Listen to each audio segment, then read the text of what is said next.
तरंग की तरह होता है। ये काम क्रोधादि जो आसक्तियां हमें बांधे हैं, इनका स्फुरण तरंग की तरह होता है। अगर उस समय नाम चल रहा है तो तरंग शांत हो जाएगी, पक्का। आप गौर करके ध्यान देना, जिस समय आप काम वेग में होंगे, क्रोध में होंगे, मोह में होंगे, लोभ में होंगे, उस समय नाम भूल चुके हैं। नाम नहीं, अगर नाम चल रहा है तो ये आपको परास्त नहीं कर सकते, ये नष्ट हो जाएंगे। तरंग आई है, शांत हो गई। उपासक ध्यान दे, जब किसी विकार की तरंग हो तब बिल्कुल सावधान होकर के नाम में लग जाए, वो तरंग नष्ट हो जाएगी।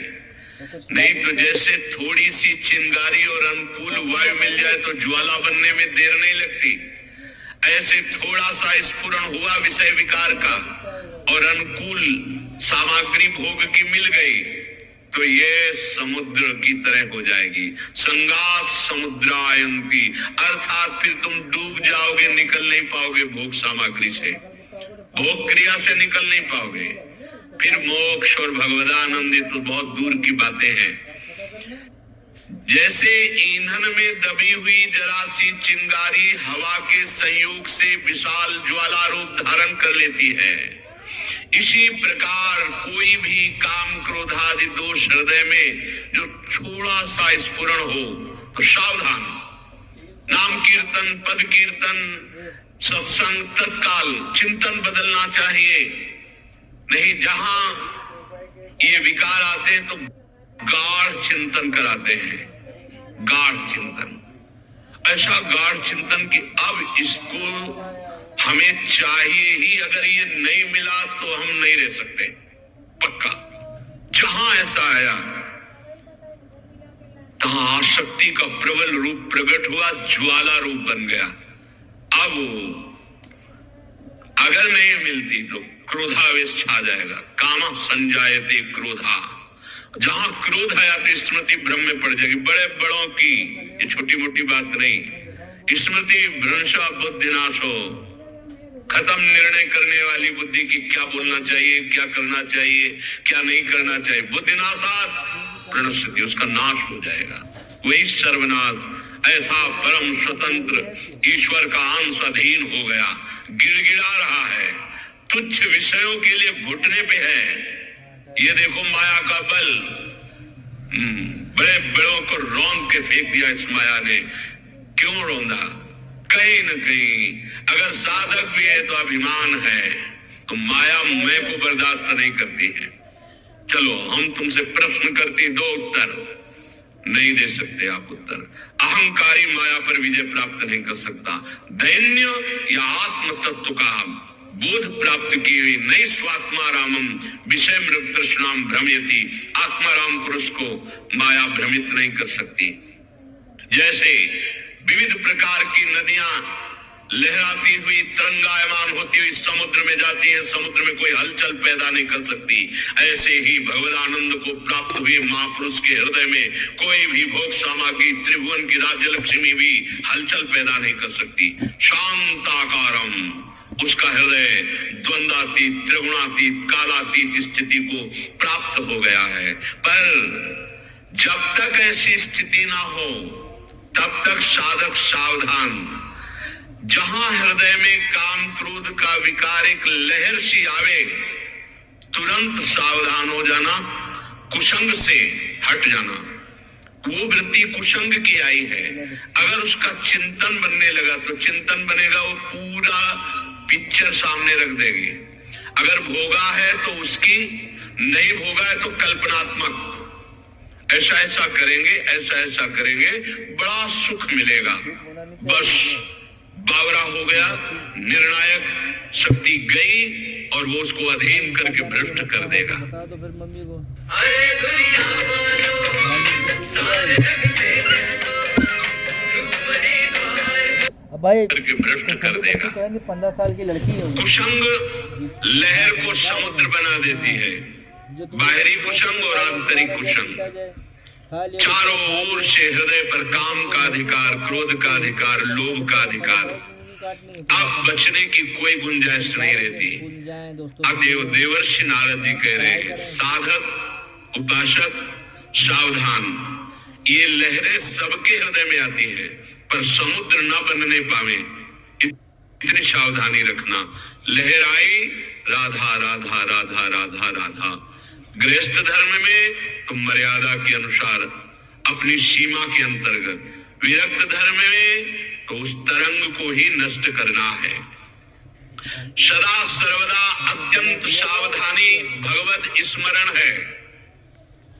सदा सर्वदा अत्यंत सावधानी भगवत स्मरण है।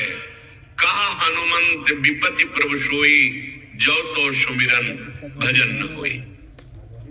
तो देवर्षि नारद जी से प्रश्न हो गया, कस्तरति कस्तरति मायाम।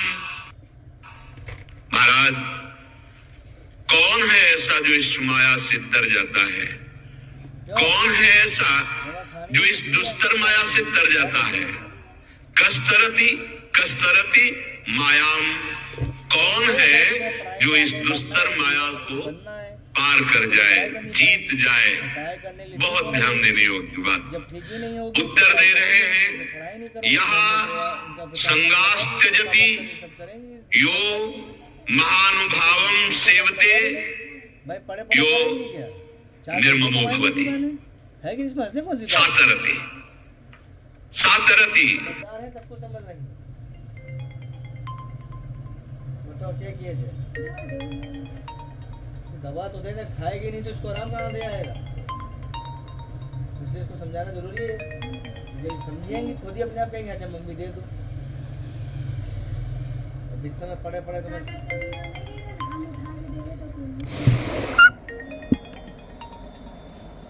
तो इससे तो काम तो नहीं चलेगा। देखो सालोकांतारयति, स्वयं तर जाता है, स्वयं तर जाता है, लोगों को तार देता है। कौन? यह संगास त्यजति यो महानुभावम सेवते और निर्ममो भवति, जो सब तरह के संगों का त्याग कर देता है, जो संत महापुरुषों की सेवा करता है और जो ममता रहित हो गया है, वो सातरति सातरति सालोकांतारयति। ये भव समुद्र है। साधना करने का मतलब है एक तरह से तैरना। कितना भी बड़ा तैराक हो, तैरते तैरते थक जाता है। जितना हाथ पैर से जल काटते रहते हैं तो आगे बढ़ते रहते हैं। अगर तैराक जल काटना छोड़ दे तो डूब जाएगा। ऐसे ही इस माया नदी में काम, क्रोध, लोभ, मोह, मद, मत्सर की भारी तरंगें आती हैं। पीछे बताया तरंगायिता। आपको काटना होगा। अगर आप काटेंगे नहीं, फेंकना शुरू नहीं किए, जल हटाना शुरू नहीं किए, तो आप उसमें डूब जाएंगे। फिर आपकी यात्रा आगे नहीं चल पाएगी। या तो महानुभावम सेवते, किसी ऐसे संत महापुरुष के चरणों में गले पड़ गए। अब आपको भार समर्पित है, महाराज नरक भेजो या स्वर्ग भेजो, आप आज्ञा करो जैसे मैं चलूं। मुझे पता नहीं कैसे चलना है, क्या करना है, कहाँ ले जाना है, वो आप जानो। किसी महापुरुष का पल्लू पकड़ लिया, वो पार कर देंगे। वहां तैरना नहीं होता। श्री हरिवंश प्रताप नाम नौका निज खेवक, भव सागर सुख तरत निकट हरिवंश जो सेवक। आचार्य चरणों में पूर्ण समर्पण, गुरुदेव के चरणों में पूर्ण समर्पण, ये नौका में बैठना होता है। स्वाभाविक सुख पूर्वक संसार समुद्र को देखते हुए वो सहज में पार कर जाता है। भवसागर सुख तरत, सुख पूर्वक भवसागर तर जाता है, क्योंकि वो तैर नहीं रहा। वो आचार्य गुरुदेव की पक्की शरणागति उसके हृदय में। बस मेरे बनाए ना बनेगी कोटि कल्पलों, आपके बनाए बनेगी पल पाव में। गुरुदेव आपकी कृपा कटाक्ष से मोक्ष मूलम, गुरु कृपा। अब हमें तो आप मिल गए, बस हमारा साधन भी आप हैं, हमारे साध्य भी आप हैं, बात बन गई।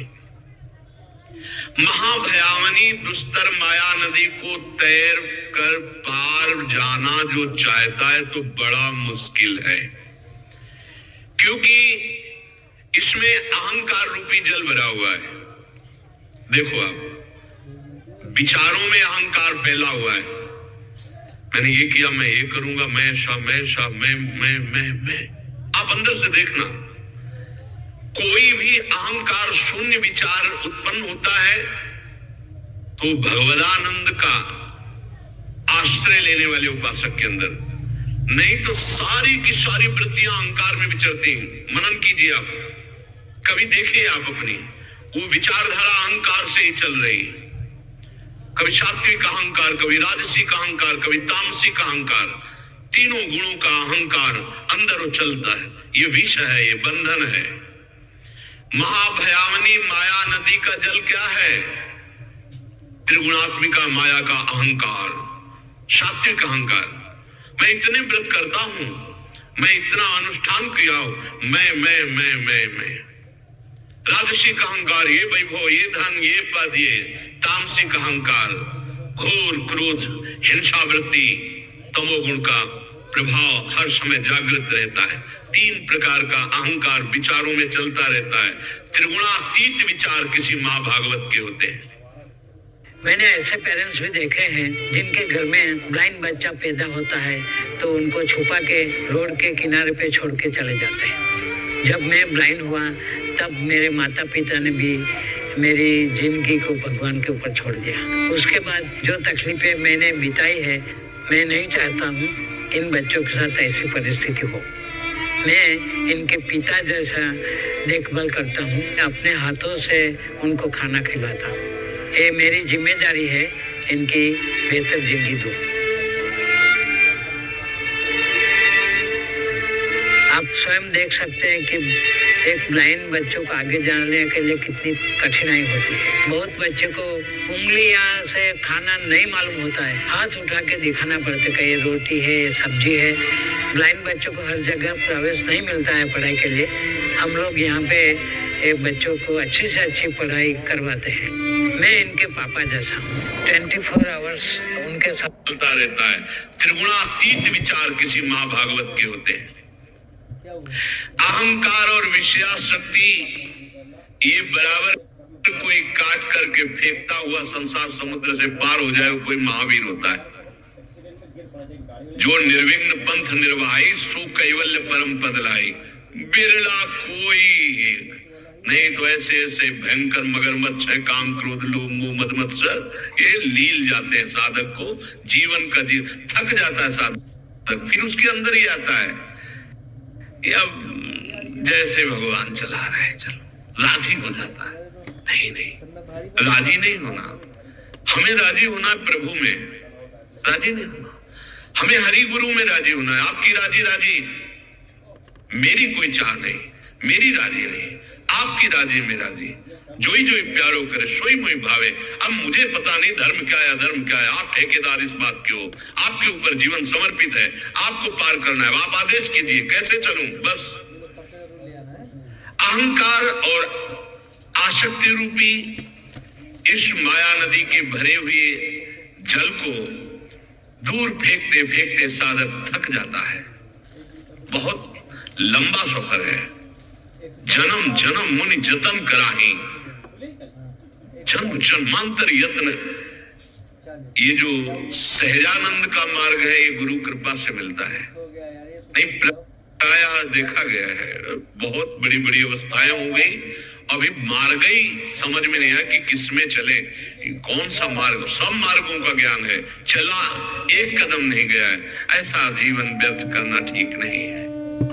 किसी एक मार्ग को पकड़कर कदम बढ़ा दो, आगे बढ़ जाओगे।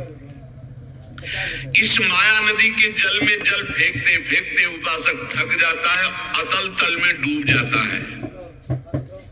तैर कर पार होना बहुत कठिन है। इसलिए कहा गया है, संग त्याग यह संगास त्यजति। ऐसे जनों का संग त्याग करो जो अहंकार से भरे, ये करो, ये करो, ऐसा वैसा। सही पूछ, आगे गीता जी का प्रसंग जब अभी आएगा, सही पूछो। भगवत प्राप्ति कुछ करने से नहीं होती, आपकी समझ में बात नहीं आएगी अभी। भगवत प्राप्ति करने का राग त्यागने से होती है। पहले तो सत क्रियाओं के कर्ता बनकर असत क्रियाओं का त्याग होगा, बहुत अच्छे से समझ लीजिए। सत क्रियाओं का कर्ता बनकर के असत क्रियाओं का त्याग होगा, और जब सत क्रियाएं वास्तविक होंगी तो निर्मल होती है, तो अंदर ज्ञान प्रकट होता है, फिर सत क्रिया का कर्ता चला जाता है, फिर जो स्थिति होती है वो 60 रुपए। यार ये पेमेंट्स कितनी आसान हो गई ना। सही बोला, वर्ल्ड लीडर है इंडिया डिजिटल पेमेंट्स में। अरे वो फॉर अपॉर्चुनिटी, इन्वेस्टमेंट अपॉर्चुनिटी। यार इन्वेस्ट तो करना है, पर कहाँ? अरे इंडेक्स म्यूचुअल फंड से शुरू कर। ये मार्केट की टॉप कंपनीज को ट्रैक करके उनमें इन्वेस्ट करते हैं। इंडिया बढ़ेगा, सेंसेक्स उठेगा, और साथ में तेरा इन्वेस्टमेंट। तुझे कैसे पता? अब स्टॉक से और